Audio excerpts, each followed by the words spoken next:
So Season 2 is here, and for once, there's like actually a valid reason to discuss a new top 10 set of weapons. It's not just a formality thing here with this season. Season 2 of Warzone introduced a lot of weapon tuning and changes, and the meta landscape is not only one that changed overall, but for this video in particular, we're focused on Fortune's Keep. The returning map here altered with Season 2 to be different than what you may remember, but with that in mind, because it's a smaller map and it's a resurgence map, there's a different priority in a sense than compared to the big map experience with Urzikstan. Today we're running down my picks of the top 10 loadouts that you should be using in Fortune's Keep's meta. Drop your thoughts down below. Let me know how you're liking Season 2 thus far. Drop a like and make sure to subscribe for more Modern Warfare 3, Warzone, and Season 2 coverage, as well as other FPS content. And finally, make sure to check out my Twitch down below as we're getting back into the swing of streaming once again. Would love to chat with you guys. But for now, let's dive into the new weapons of Warzone's Fortune's Keep meta that you should be using in Season 2. First things first, I just want to talk about one that I think is by far probably the best weapon to use right now, especially for like your ranged meta. That is the MTZ-762. I can't emphasize just enough how easy of a build this is to use. It's definitely for the better that there's only 30 rounds per magazine, because if there was a 60 round mag, it'd be game over. It would definitely be busted.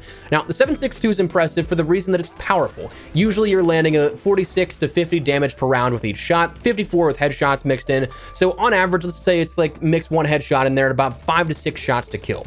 Now, the major cons, of course, are the recoil and the magazine capacity. Without glitching the 40 round mag in right now, there's no real way getting around that ammo capacity problem.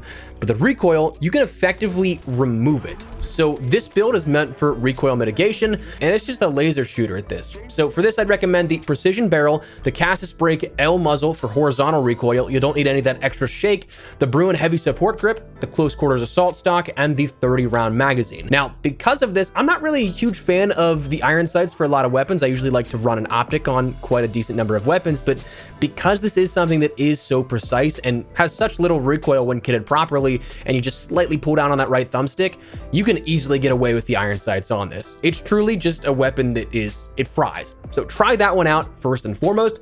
The Ram 9 is another one that is a new and fun one that offers some powerful variability in the SMG category. As you'll see, there's a bunch of weapons in the SMGs that for Fortune's Keep in particular are absolutely viable, but this one's a new one, a change of pace, a very mobile weapon, and it's just a fun one to use. So I think the only hurdles you may encounter are if you don't like the iron sights. I get it, it's not the best here, but if you can manage with it, it's a beast close quarters. It's got a wicked rate of fire and very easy to control. For this, I'd recommend the Sonic Suppressor S muzzle, the DR6 hand stop underbarrel, the 50 round magazine, the Retort 90 grip tape, and the Motion Tac pad stock, giving you a bit more sprint to fire and aim down sight. You're kind of trying to find that balance between sprint to fire and movement speed buffs while also having some control. But the Ram 9, definitely one you want to try out as a newer one. And talking newer weapons, the BP-50 is another one that's just new and fun to use.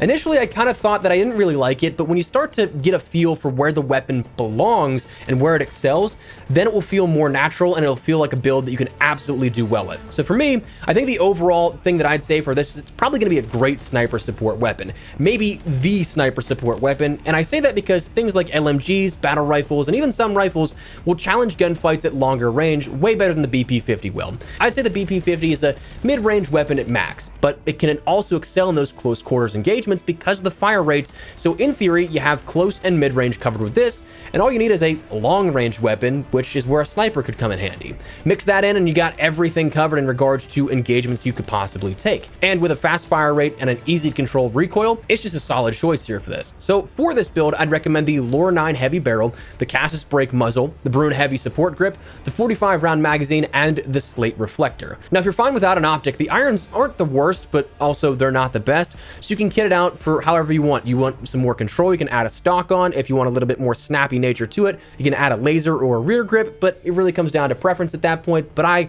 kind of like the slate reflector on this build. Then moving over into some other weapons that we haven't quite talked about in the air quote meta. The WSP-9 is one that got some substantial updates with the Season 2 update, and with that came a whole new way to play with the weapon, giving it a sort of breath of fresh air and a solid chance in this meta, I think. Personally speaking, playing with this a bunch since the update, I think this feels a lot like the meta Milano back in Cold War's year of support for Warzone. Haven't been able to fully try to like match one-to-one, so the ranges I don't know how effective by comparison, but it is something that still, it feels good. It's that slower fire rate, packs a bit more punch, and it's pretty easy to control, plus it's really mobile. So for this, I'd recommend the WSP OpTac long barrel, the Bruin heavy support grip, the 50 round magazine, the WSP factory stock, and the slate reflector. You certainly don't need an optic on this build, but I find the base iron sights to be insanely intrusive on the sides. It just like walls off part of your peripheral vision at that point, but maybe that's just me, but recommend that build for sure. Now, the Striker 9 is another one, the next weapon we'll talk about, that is incredibly fun to use after this update. The Striker 9 was a weapon that was kind of in, kind of out. It was kind of dipping its toes in the meta depending on who you asked in that regular rotation of what they'd play with. But honestly, for Fortune's Keep, I think this is a great one to run. A lot of fun and a very mobile build. The rate of fire gives you that benefit in close quarters. Plus, again, you get to maneuver around very easily. For this build, I'd recommend the Striker Elite Long Barrel, the Stir 45 Sky Fury Compensator S, the DR6 Hand Stop, the 50-round magazine, and the Lockman BR400 Heavy Brace stock. Really trying to max out that mobility with the underbarrel in the stock, but also gaining control in that muzzle and barrel department. So definitely one that I would recommend. And now when we move over to our next weapons here, some of these are going to be a bit more familiar, the next three, and the final two will be ones that are newer and ones we haven't really talked about. But next, the AMR9 is absolutely a weapon that is still very much so meta. Now, I know a lot of people may give their pitch here for a build that uses the Commando Pro Barrel. People like to use that a lot, but honestly, I kind of like to use this one where it challenges a bit longer of ranges because, while yes, it's great in close quarters still, again, the big key with the AMR9 to remember across the board is that upper chest shots and above are stuff that will do the most damage. Everywhere else, the limbs aren't the best, but if you can end up hitting center mass or above, you're going to have a great time with this one.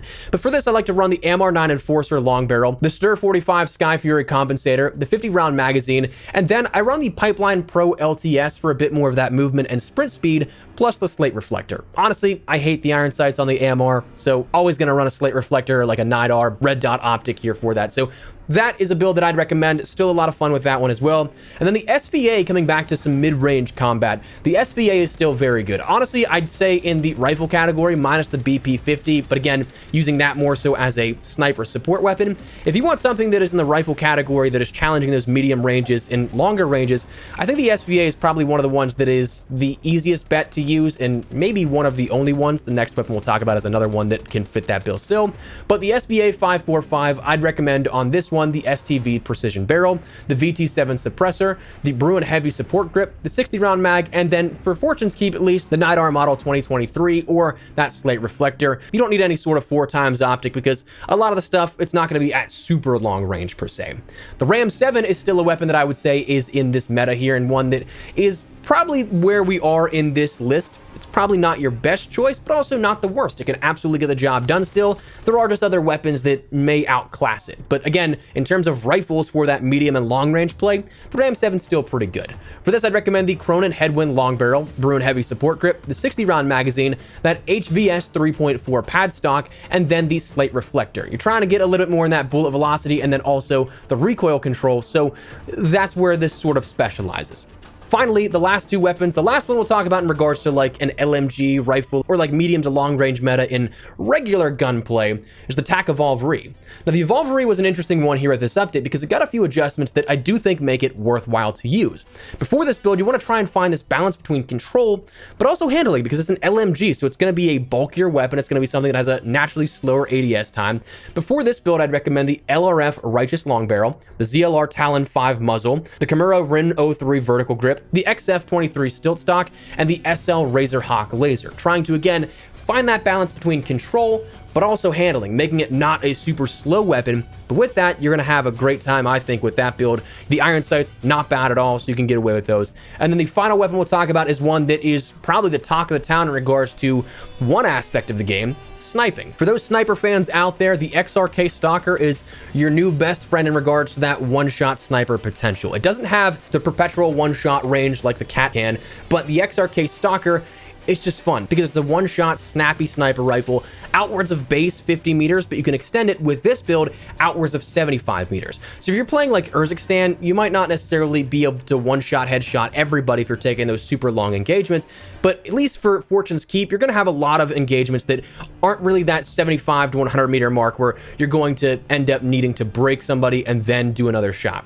but even still, you have a quick enough bolt and rechamber by default that you should be able to get that kill still if you're accurate. But for this build, I'd recommend the Fission 60 barrel, Sonic Suppressor XL, the 50 cal high grain rounds, and the SL Razorhawk laser, along with the Helix LV light stock. This trying to give you as much potential in that bullet velocity and effective damage range, but also keeping it a bit snappier in regards to ADS where applicable, giving you a weapon that's maybe reminiscent of like the AX50 from Modern Warfare 2019. People are saying it's the new Kar 98K. I don't think it's that degree yet. That was still way faster of a snap in regards to ADS, but I think the AX50 is probably a good comparison because it was a weapon that could one-shot down. It wasn't the fastest ADS, but it certainly was not the slowest. It wasn't the HDR. So this, highly recommend checking that out. But that is my top 10 picks for the best loadouts in Fortune's Keep that you should be running right now. So that is where we're going to wrap it up. Let me know your thoughts down below. Is there any weapon in particular you guys are really having fun with on Fortune's Keep? Anything that you guys are really enjoying? Drop your thoughts down below if so. But anyways, leave a like down below if you guys enjoyed the video or found it at all insightful. And do me a favor, hit that subscribe button if you guys are new and you'd like to stay up to date with all things Warzone best loadouts, news and information, tips, tricks, guides, Easter egg tutorials coming up here for Season 2 in Modern Warfare 3 and Warzone, but also other games like X Defiant coming out soon here and more stuff beyond. So I'd love to have you in the community, but for now, thanks so much for watching. Mine has been Espresso. Take care, go dominate Fortune's Keep, and I'll see you later.